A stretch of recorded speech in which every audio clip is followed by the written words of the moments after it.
Good afternoon, everybody. Thanks for joining me on this video. That's my update on my breast cancer. I went to the doctor for my first appointment, and my girls came, Kalli and Trisha. I love you guys for moral support, and it was very much needed. We were there probably for 3 hours. They were doing more tests and stuff, and she was going through my pathology report. And right now I am so overwhelmed. I'm just like, I did that a couple days ago where she said that it was a non-aggressive low-grade tumor that they found.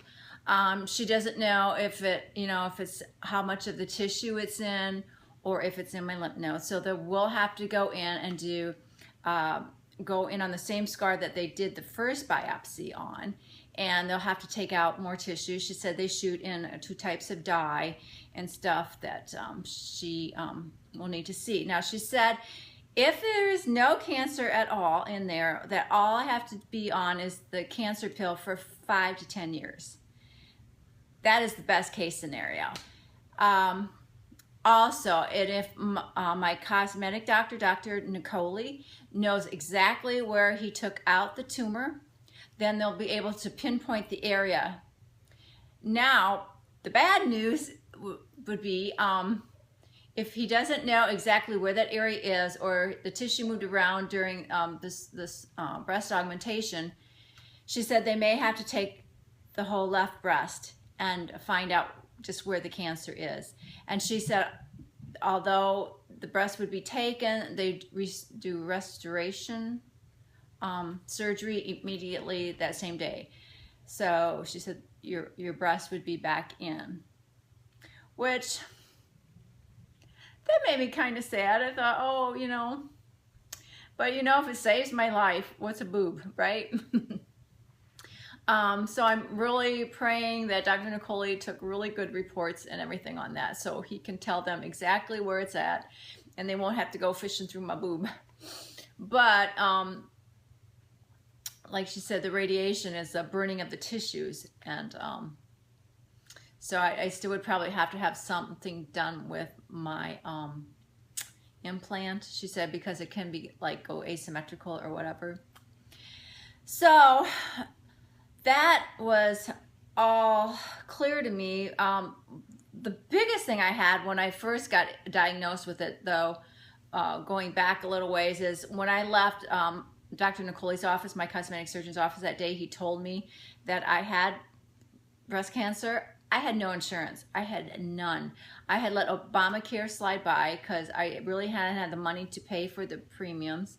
And so I thought, I gotta go find insurance. So, oh my God, it took me 4 to 6 hours. I thought I couldn't get into Obamacare because, well, I did get reinstated. I had to pay like $300 to reinstate it, but I have to wait to see a primary doctor, which I never had. So I have to wait 2 weeks to see her. I guess that'll be at the end of this week. I can see her because then she'll have to refer me to somebody who can do the breast cancer. I thought, oh, that was not quick enough, because at that time I didn't know what I had for cancer. So then I went online and I looked up Trisha's, and hers was through Anthem Blue Cross, and she said it's a great insurance. So, and then I was on that phone for hours and hours, and it's going to cost me $456 a month for that insurance. And I'm like, fine, I'll take it. I need it. So I paid it and everything, and then I go to book my appointments and everything, and it says, oh, it doesn't take effect for 30 days. I'm like, are you kidding me? I'm like, I can't wait 30 days. So I thought I'm just gonna have to start paying cash for everything, because I need to find out, because there's so many types of cancer. I was afraid if it was the aggressive cancer, I won't be around if I have to wait a month. So assurances they just need to be made easier. Your person is overwhelmed anyway. And I'm the only one that knows. I hadn't shared it with anybody yet. It was like, oh God, I know he doesn't give me any more than I can handle, but it's been a lot.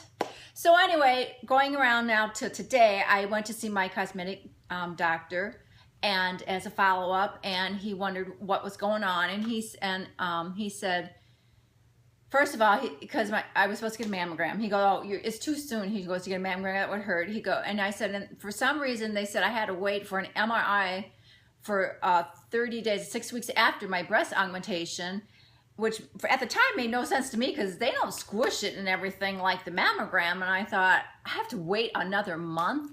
And Dr. Nicole said, "Oh, no, that doesn't make sense." So I think a guy, he was a young guy, scheduled me. I think he was confused with the mammogram and the MRI because you should wait. You have to wait for the mammogram because my breasts are still very tender, and there's surgical tape on my incisions. So it's like, thank God I don't have to do that. I was supposed to do that tomorrow with my ultrasound. I'm going to go ahead and get my ultrasound. I'm going to try and rebook my MRI, and hopefully they were wrong. And then I sent a message to my doctor, which is really handy on the internet.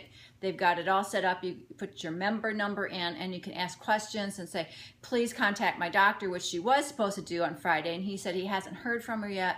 So I said, please, you know, he's like my voice. He knows things that I can't even remember. I would have to write it down. So I'm so blessed I have Dr. Nicole, and I thank him for that. And he even said chemo would be better than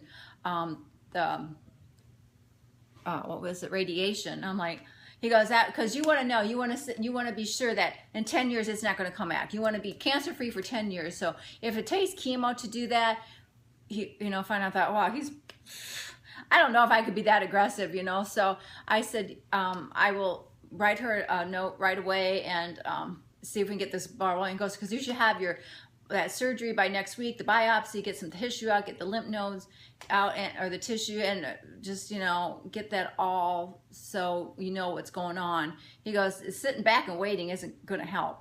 So, and I agree. It's like, oh my God, 4 weeks, I'm like sitting here, I've got cancer, and I'm like, nothing's been done. It's like kind of nerve-wracking. It really is. And it's like, I pray every day for everybody who has to go through cancer through this, and just making the appointments and the insurance is like, oh God. And then I don't even know if my insurance is going to cover where I go to UCLA. It's like, I just can't deal with all that right now. It just took days for me to get that appointment I got in. And sometimes you just need calming days just to like de-stress. And that's what I'm really doing the rest of the day now.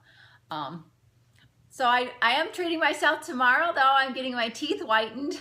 I'm doing something that would make me really, really happy too. So I wanted to do it for many, many years, and I'm going to go do it because I just need a little happiness to get me through all this, He said my neck's doing good. It's a little tender under here, so I have to massage it to keep it a little